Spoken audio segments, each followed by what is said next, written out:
Well, good morning. I feel like there's something between us today.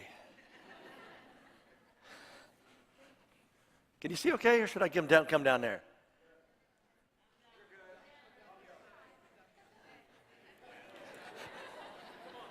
All right, we're a democracy around here, so how many want me to stay here? How many want me to come down? Oh, by the slimmest of margins. That feels much better. Hey, how you doing, Steve? Good to see you today. Again, how are we doing? All right. Yeah, that's much better. All right. Hey, let me ask you a question. We're going to start off this morning by a simple question, by a show of hands. How many of you, when you're putting something together, just simply ignore the instructions? Raise your hand nice and loud. All right. Yeah, a few ladies, but mostly guys. A few ladies. That doesn't surprise me on the guys, because, why would you do that, right?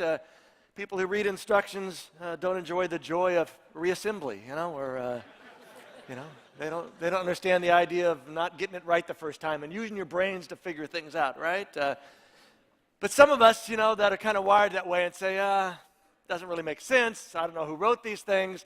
I can figure this out by myself. We kind of find ourselves in this pattern of life where we just kind of keep doing the same thing. And at some point, you may ask yourself the question, when am I ever going to learn? You ever ask yourself that question? When am I ever going to learn? And that's actually a good question, because it kind of hits at the point of what we're talking about today, this idea of how to make a mess of your life. And one of the great ways that we make messes of our lives is that when we don't own our part of our mess, it just makes a bigger one. I knew I'd get some amens on that. But I want you to let that sink in for just a moment. When we don't own our part of our mess, our part, our mess, it just ends up making a bigger one. Because we keep repeating things over and over, and we just keep adding and adding and adding things. And there's a reason for that. We fail to this. We fail to own it. Everybody say own it, right? Because that's something we struggle with at times, if we're honest, right? Really owning. We have sort of excuses. We kind of go through stuff, and there is something in us that wants a better story to tell. Have you noticed that? And so we create a better story, because the story that we would tell if we did own our part isn't so great of a story, but it's better if I kind of say, that boss of mine, she always does this kind of stuff.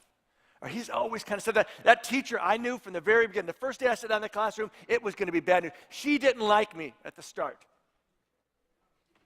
They were unfair to me. You ever notice how when we tell stories, our part always kind of gets a little smaller?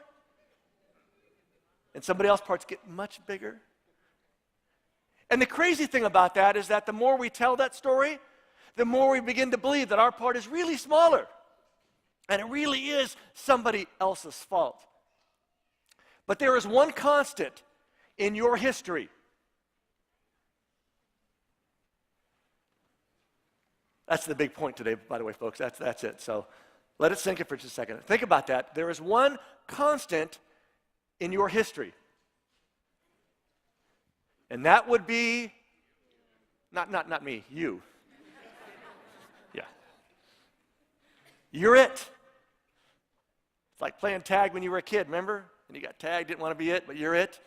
It's like always being it for the rest of your life, because you are it. And it shouldn't surprise us, because this all started way back thousands of years ago. The Bible describes it in the first few chapters in Genesis. And it talks about this couple, Adam and Eve. And if you're not a Christian or religious sort of person, maybe you've taken a English class in community college, first year English, and had a great teacher who goes through all the myths that all the different, races and nationalities and cultures have had. Maybe he talked about this as a myth, and if that's where you're at, that's okay this morning. Because whether you think this is a myth or a real true story, the reality is there's an amazing lesson, an insight that the author of the book of Genesis shares with us that explains a lot of stuff. And the great thing for us as Christians is we can blame somebody. If you're not a Christian, you don't really have anybody to blame but Nobody likes blaming themselves, right? So we're going to look at this story because I think it opens up some insight into this whole idea that when we don't deal with the messes, they become messier, and we're all so hesitant to really embrace the mess that's part of our lives. So before we go there, though, I want to invite you to bow your heads and let's pray one more time together, right?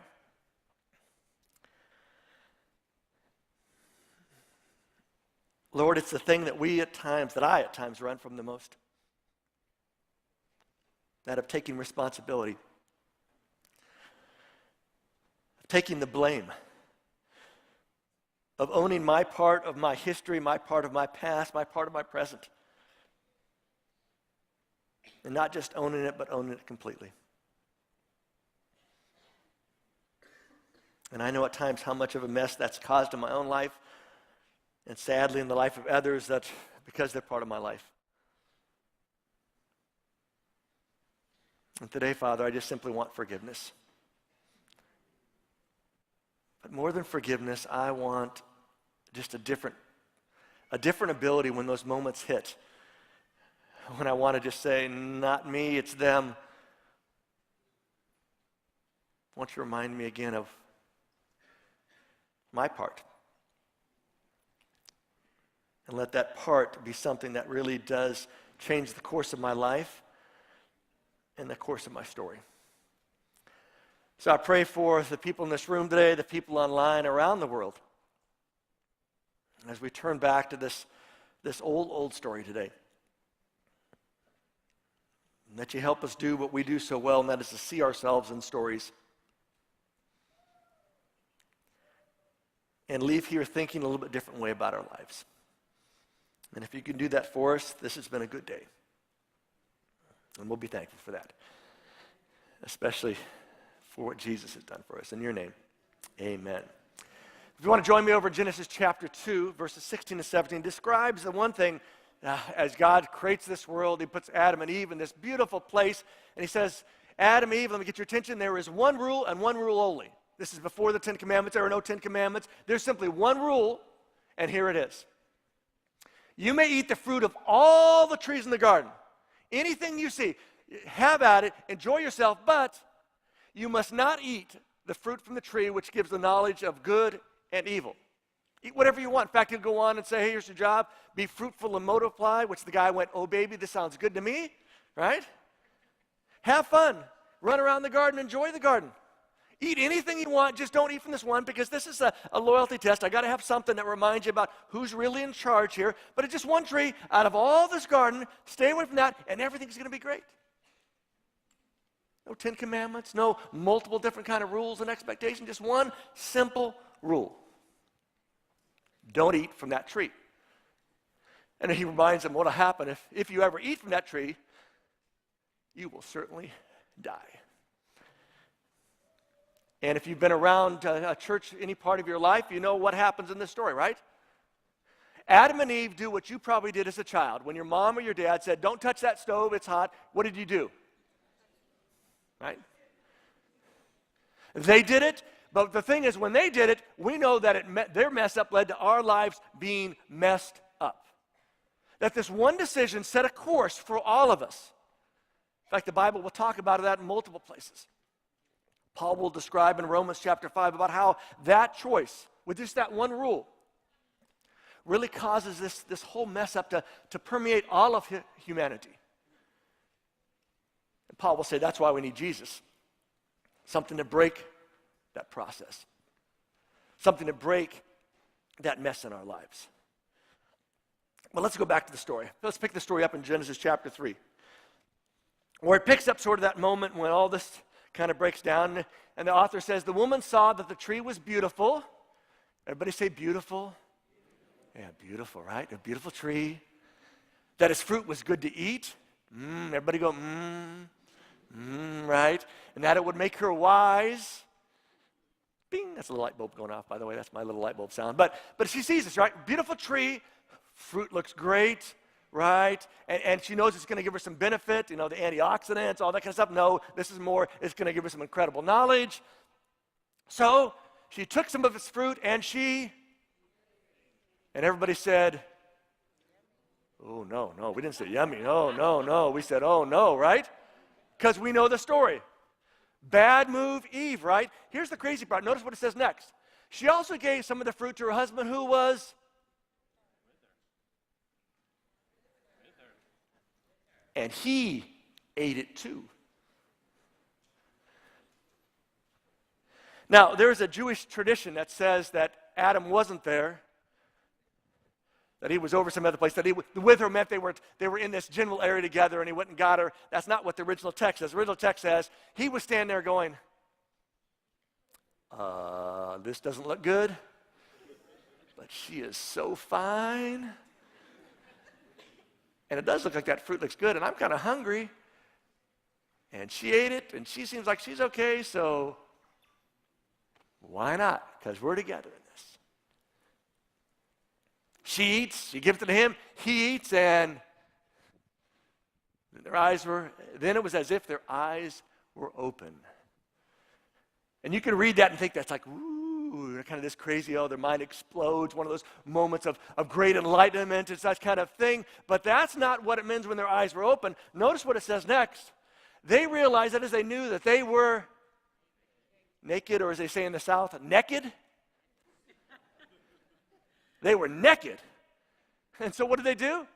They start scrambling around and getting some leaves and trying to put them together so they got something to cover up because they're all naked and they recognize naked, this is not good, because the guy goes, oh my, because I hadn't noticed that before. Now I notice it. And she goes, oh no, let's get some leaves, right? Cover things up.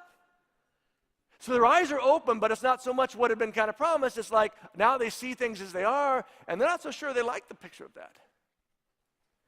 Then they heard the sound of the Lord God walking in the garden during the cool part of the day. They hear God. And the man and his wife hid from the Lord God among the trees in the garden. Which when you hear that, you have to imagine, really? This is God. They've gotten to know who God is. They know God's power. They know God, that God knows everything. And really, you're going to go hide among some trees with your leaves on? And the reality is when we do something wrong, we hide as well, right? We kind of follow their pattern. It's what we do. I mean, how many times have you sort of gotten your hand caught, we have this old saying, caught in their hand in the cookie jar? Anybody ever literally have their hand caught in the cookie jar?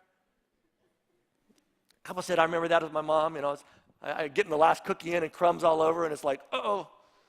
And you come up with some story and you try to hide what you did, wipe off your face or throw something around. There's this natural thing that you, and here's the crazy thing. It's not very smart, but when you mess up, you do unsmart things, right? And some of you have some incredible stories of some unsmart things you did in order to hide stuff. And there's a reason for it. Because when you mess up, you do unsmart things because you're just trying to cover things up. And so they go hide among the trees, which is kind of funny. And here's what God says. Lord God calls out to the man and said, hey, where are you? I can see you behind a tree, but, where are you? I'm going to play along, You're not really good at hiding, This is, where are you? Where are you? And when Adam and Eve, I want you to miss, when Adam and Eve messed up, God went looking for them. Because God could have gone a different way with this. But he stops. He doesn't come all powerful on them. He just says, hey, where are you? He gives them a chance to sort of own up, to reveal themselves in this. I want you to not miss that, because sometimes when you mess up, you feel like God is now out to get you, right? And in Adam and Eve's story, and it's a story that's consistent throughout the pages of the Bible, and more importantly, throughout the ages of history, that God always comes looking for us, and he always comes looking for us in order to give us a chance to have a dialogue with him and to move back towards him. So where are you? And the man answered, I heard you walking in the garden. I was afraid because I was naked. So I hid, right? Because I'm naked. To which God says, who told you you were naked? Who told you to feel shame? Who told you to feel embarrassment over this? What happened that caused you to kind of have these feelings? And then I love the next question. Did you eat that fruit I told you not to eat? Come on now. Did you do that? And I want you to notice what the guy said. Adam said, yes, I did, and I take full responsibility for my actions. Do with me as you will. Let Eve a lot of this. It's my fault, right? Now, if you're not sure why other people are laughing, it's because they've been around church for enough time to know that that's not exactly what Adam said, right? Now, if Adam had been a millennial, he might have said something like this. I did, but it was just some fruit. We both ate some, so it's not like we didn't share. I mean, come on, it's all good. It's not that bad of a deal, right? But we laugh because we know that's one of the first one's probably the way he should have gone, but here's actually what he says. And the very first thing they did after they got caught was the very thing that we tend to do when we get caught. And that's this. You may want to write this down. Our response, somebody's to blame, and it's not me. Right? Somebody is to blame, not me. I want you to think about the last mess up you had. It isn't that kind of where you went? I mean, maybe you owned a little bit of part. I probably shouldn't have overfilled that thing, but they don't know how to manufacture these things anymore, you know? Modern stuff is terrible, cheap. Oh yeah, I didn't stop at the stoplight, but they were going way too fast. They still should have seen me, right? Somebody's to blame, and it's not me. Notice what he says. The man said to God, he says to God, you gave this woman to me, and she gave me fruit from the tree, so I ate it. God, this is your fault, and this is her fault. I'm going to step back and let you two figure it out. And when you guys get it figured out, you come talk to me because it's your fault and it's her fault. I just happen to be hanging around. I got stuck in the middle.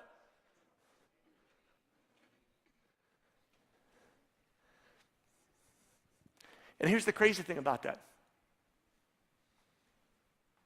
That's true, isn't it? God had given him this woman, right? And she did give him the fruit of the tree, right? It's a true statement, but it's so much like the true statements that we so often tell, because our response, we want to tell a story that is mostly true. We just always kind of leave out the parts that make us look kind of worse, right? I'll take a little bit of blame, but it's really, let me tell you about what she did. And did you hear? You know him. You know how he does stuff and how he works stuff and how he kind of gets in. We kind of blow. And so we want to tell a story that is mostly true. We just don't want to tell the whole truth. And that's exactly what Adam did that day. He told a story that was mostly true. On its bare facts, it was true. It just kind of left himself conveniently out of it, right? Your fault, her fault. Nobody's pointing at me yet, right? So God asks the woman, what is this you've done? And you can almost hear the heartbreak in that. Not of, what is this you've done, but, what have you set in motion? Do you really understand the implications? Do you really understand the power and effect of what you've done? To which the woman follows the man's lead because she's just, men and women are the same. We want to tell a mostly true story. And she says, the snake tricked, that has deceived me, so I ate the fruit. It's the snake's fault, not me. Which, by the way, is a mostly true story, right? The snake, if you read the story, does deceive her, kind of says, hey, this is better than you think. I'm laying on the fruit, I'm rubbing up against it, I'm licking it, hey, it can't be that bad for me, and a snake's talking, that's got to be kind of crazy, right? So you kind of go, whoa, maybe it isn't such a bad stuff. But notice, nobody wants to take responsibility for failing the one and only requirement that God put on them. Stay away from the tree. It is bad news for you. Eat anything and everything else you want. Run around, have a good time. Be fruitful and multiply. Just stay away from this. And their mess up led to our life being messed up. But while it's easy to kind of buy into that, that doesn't change who's responsible. Because it's not their fault, it's your fault. Because you were going to say your fault, but it's really your fault. It's our fault, isn't it?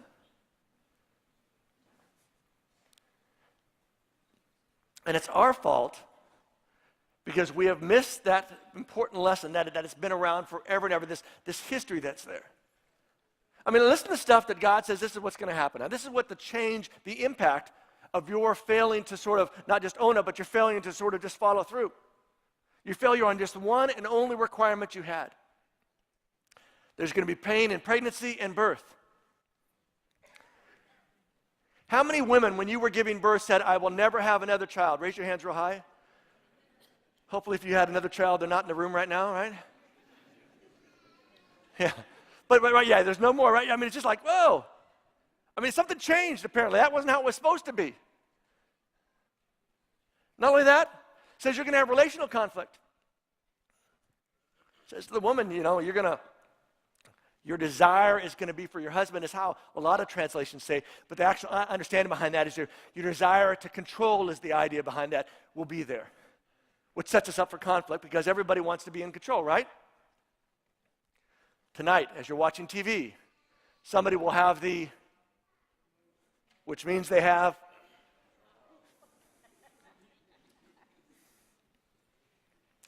and so he says that, and then he says to the guy, here's something else that happens. Your work becomes harder.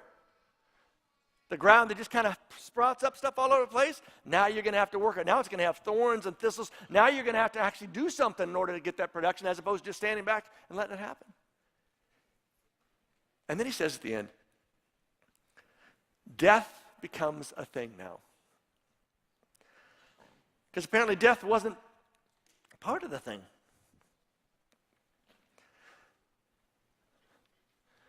Over one simple failure, all of us find ourselves in a place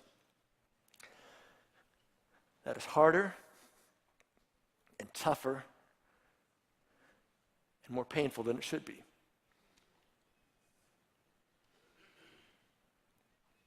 But the truth of the matter is that isn't just an old story. That's a new story, isn't it? That's a present story. Because some of us in this room would count ourselves as fortunate because we got away with something. Maybe we got away with it multiple times. Didn't get caught here, didn't get caught there. But some of us in this room, the very first time we did something that was really not very smart, we got caught and it has literally ruined the rest of our lives. And when we get caught, we say those two hardest words in the English language, which are, yeah, I wanted you to say it out loud, so if you were with somebody today, they could go, really? You could actually say those words? No, But they are hard to say, aren't they? And for some of us, when we hear those words, we don't want to believe them because this hasn't been a one-time mess up. It's been a multiple-time mess up. Sometimes we wonder, why won't you believe me? And the answer is, why should I believe you?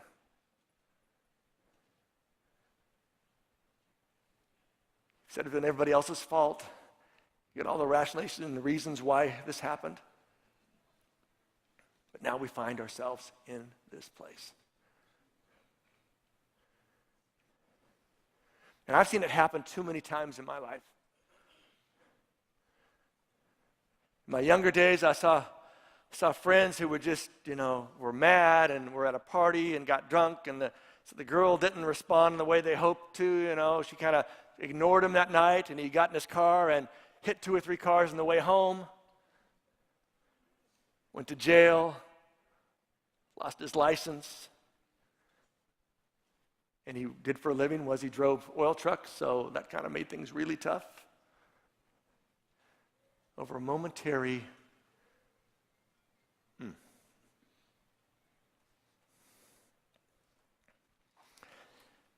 See, the hard question in all of us, for all of us in our messes, is to ask this question. What was my part? Because the easy thing is to say, who else is at fault, right? Who's to blame? The hardest thing is to say, while there may have been extenuating circumstances, may have been other parts, this is my part. And to own that part. And to let the weight of that part kind of hold on to us so that it can do its work in our lives.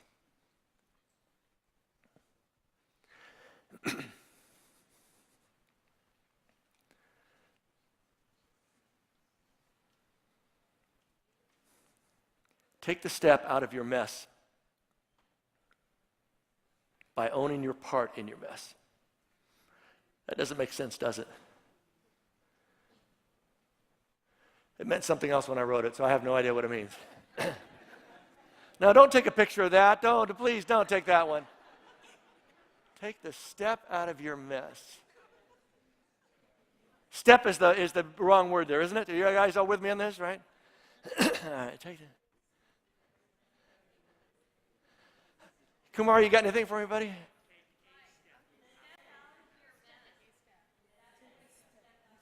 Step out of your mess by owning your part in the mess. Y'all like that? All right, thank you. That's a good answer. See, it's collaboration today. I like that, collaboration, right? Stepping out of here. Yeah, okay, that works for me. All right. Let me wind this thing down, all right? I don't know where I'm going now. But here, listen. If you find yourself in a mess today, and you have noticed that the reason you're in a mess today is because you haven't sort of owned up to some part of your past, you just kind of keep ignoring it, but you notice, just like you did with these instructions, you kind of keep noticing, well, when will I ever learn? You kind of don't ever seem to be learning. Maybe the reason is that you haven't owned your part of your past. And because you haven't owned your part of your past, it is no longer your past, it is now your present. And it will stay your present until you own up to that and are able to step out and away from it. It's kind of like stepping in dog stuff. Hold me just a second on this, all right? Remember a few years back, I was traveling someplace. We were going out to a nice restaurant for dinner, and it was in Africa, which has no part of the whole story, but that's just where I was at. And walking into the restaurant, everything's good. We sit down. At the table here, Ellen, and all of a sudden,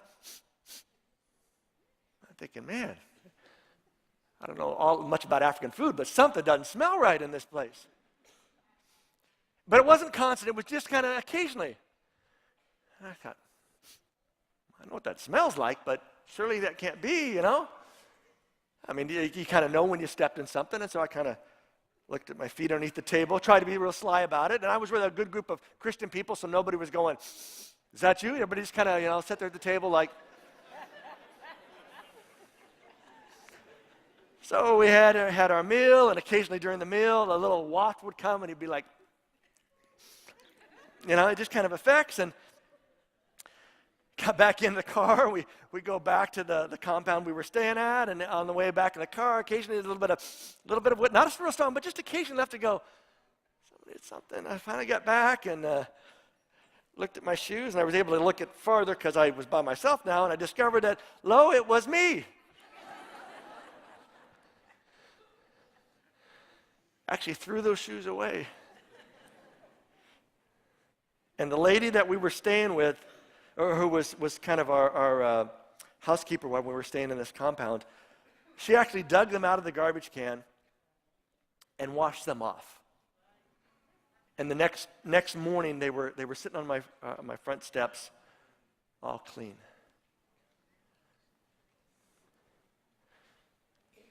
And it makes me think about this. And sometimes when we step in stuff, we just tend to drag it around through our lives. And that whiff pops up at the most inopportune times, right? But we think to ourselves, it can't be me. Surely it can't be me. Surely it can't be me, right? And then when we discover it's us, it's easier just to try to get rid of the evidence.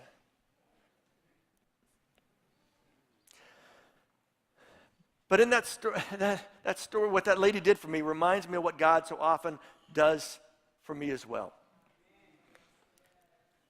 As much as I want to run from my stuff and my part, He is always there to rescue it, to clean it, to try to restore it. Thank you, Lord. Thank you, Lord. And next week we're going to talk about one more type of messes, but we're going to look at messes from a little bit different way. About maybe messes aren't as bad as we've made them out to be, because messes can lead us to a place where we need to get that we couldn't get without having messes in our life. That's next week, all right? But today is simply this. Why don't you let your story be a testimony to God's ability to redeem your past, not an excuse of it. Because some of us, we keep trying to run away from that story. Because what if they find out? What if somebody hears about that? What will they think of me now? But think what they would think of you now if God could take that bad stuff and change it. Because sometimes we can forget in our faith journey that this is not just about becoming better people. Sometimes we as Christians have been guilty of focusing on trying to make people better people. This is more a story of taking dead people and bringing them back to life.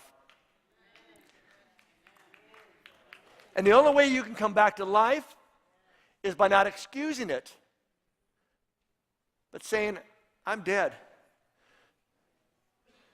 Or this area of my life has been dead for a while. And occasionally, I get the whiff of the dead body, and I can't let that dead keep clinging to me.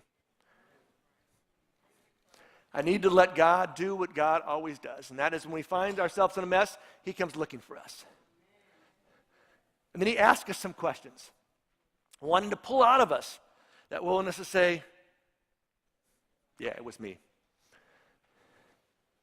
And He gives us our chance to work through our blaming and our deflecting with the hope that in some way, even through sort of the harsh reality of consequences, some way, we will allow Him to step into our lives and do the thing that we need Him to do for us.